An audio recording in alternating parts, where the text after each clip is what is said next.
Our next speaker is Syed Hussan, and also somebody who is known very well in the activist community here in Toronto. He has done work on a series of social justice questions and is part of migrant justice movements, including No One is Illegal, environmental justice, anti-imperialist, and indigenous sovereignty movements. His writings regularly appear in alternative media outlets. Hussan has worked to highlight the links between tar sands extraction and the U.S. military-industrial complex, and we're thrilled to have him as our last speaker.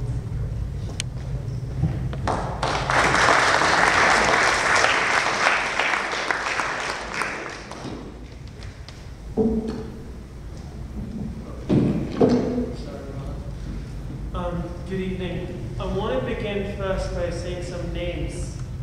Muhammad Dawood, Khudayat, Nazar Mahmood, Paindo, Rabina, Shatarina, Zahra, Nazia, Masooma, Farida, Alwasha, Nabia, Ismatullah, Faizullah, Isa, and Akhtar. 16 names. 16 names of the people who were killed in the Panjwali massacre just weeks ago when a United States sergeant ran through an Afghani community and just shooting people at will. 16 people whose names have been disappeared by the media and are almost impossible to find. 16 people who the United States would have us believe were just killed by a lone gunman and not as a result of a decade-long occupation. Now, some of you may ask, what does this have to do with the tar sands? Everything.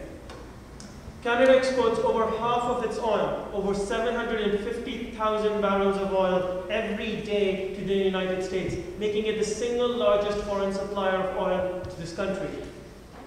The Pentagon, which is the United States imperialist arm, is the largest institutional user of petroleum in the world, and it uses 395,000 barrels per day.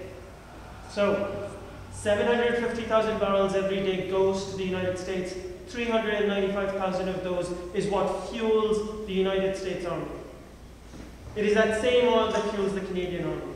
It fuels the bombs that are dropped on Afghanistan and Iraq. It fuels the planes and the trucks that carry the United States soldiers into combat and into the killing fields. The children of working class families that have been the fodder for this war all got to Afghanistan and Iraq fueled by the tar sands. Now, if you look at oil sands productions on a calendar for the last 20 years and notice the peaks and the drops, you can almost write the history of war in the so-called modern world. In 1978 was the second tar sands mine that it was opened. This was 5 years after the OPEC crisis, which happened after the United States government supported Israel's military aggression and forced investors to start pumping oil, pumping money into Alberta, thus beginning the destructive process we've heard about. In 1979, again, the production peaked, this time because of the Iran-Iraq war, which was being waged when the United States government was supporting Saddam Hussein, who later turned out to be their enemy somehow. In the mid-1980s, oil sold for $20 a barrel, and oil sands production was happening because it cost between $18 to $23 a barrel to process tar sands fuel. In 1998 and 1999, the cost of a barrel of oil was about $12, and oil sands, and this was the time when the United States had full control over the Gulf because of the First Gulf War, and again, tar sands production actually fell. And this was what the case was until 2003, when the United States invaded Iraq. And over a couple of months, the price of oil went up to $35 a barrel. This is from the, $12 in the 1990s, in early 2000, maybe 4 years before. And as soon as the price of oil hit $35, the United States Energy Information Administration discovered oil in the tar sands. It announced that Alberta, previously thought to only have 5 billion barrels of oil, was actually sitting on 174 billion barrels of oil. The next year, Canada overtook Saudi Arabia as the largest provider of foreign oil to the United States. We're talking about a vicious cycle here, where wars by the United States government and its allies, including Canada, go ahead, destroy communities around the world in the search for oil. And often that search for oil is fueled by the oil itself. And what it results in is more oil production. It goes around and round and round. Now, there are two things to remember about war. One is that war is extremely profitable, which is why it happens. And second is that the war is happening both at home and abroad. Let's talk about profits. We know that Canada gives about $1.4 billion in subsidies to the oil corporations that we just heard about today. But what we don't know is that Canada has decided to invest $480 billion into the Canada First Defence Strategy over the next 20 years. That's billion with a B. To put this into perspective, the net projected deficit of the federal government at this point is about $500 billion, approximately the same amount. Now, where is this money going? This money is going to build new warships in Halifax and in Vancouver. It's going to go into buying the F-35 jets. Military bases have been announced in Jamaica, in Kuwait, in Germany, in Singapore, in South Korea, in Senegal, in Kenya, in Tanzania. These are Canadian military bases.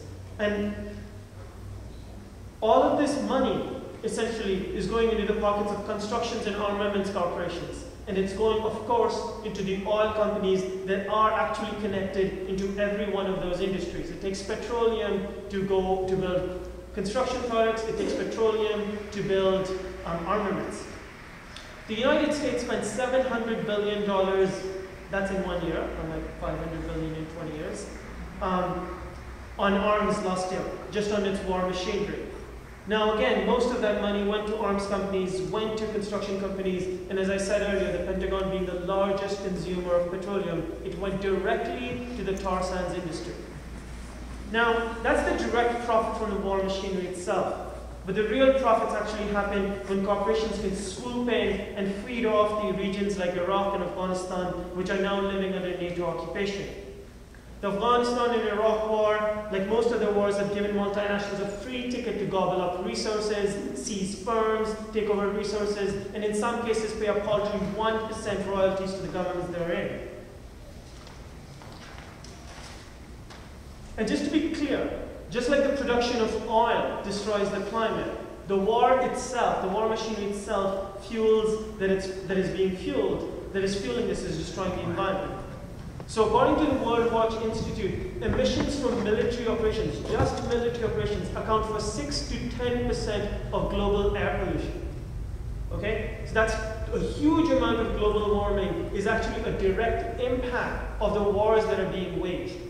Right? So there's two levels of climate destruction. First from the actual extraction of the fuel, and then from its consumption. So we often hear about how there are resource wars, climate change is going to cause greater conflict. But what we don't hear about is that climate change is actually a result of the imperial wars of aggression that the United States, Canada, and the NATO countries are waging. More climate change means more profits for the corporations that are then flying in as charity, as development organizations that are trying to then fix the situation on the ground. More wars means more profits for the warmongers and the oil companies. And as we see that the global economy shrinks, wars increase, climate change exacerbates, more and more people, particularly poor and people of color, are being pushed out of their homes. The United States Congressional Research Office estimates approximately 3.5 million Afghanis are currently dislocated. 3.3 million Iraqis are also searching for asylum abroad. Now these numbers make up a small portion of the 45 million people that are displaced around the globe, primarily by war and climate change. We're expecting that by 2050, in about 30 odd years, that the actual total number of displaced people in the world is going to hit 200 million. And at the projected rate of population growth at that time, that'll mean 1 in 45 people around the world will be directly displaced by wars, that's the tar sands, and by climate change. And so what happens to the people that are displaced? These are migrants that are forced to find jobs in the Great North. Across Europe, Canada, United States, we see immigration being shut down while more and more people are coming in on temporary work programs. In other words, the very people that have been dislocated and displaced by decades and centuries of colonial and imperial wars, when they arrive at the doors of the countries that are responsible for their displacement, they are pushed to work for the very corporations that are profiting from their displacement in this ironic, disgusting, frustrating place where you become then part of the next wave of displacement. The Petroleum Human Resources Council of Canada says that it wants to bring 130,000 new migrant workers to work on the tar sands and the pipelines. These are people who would have been displaced by the same wars that this is fueling.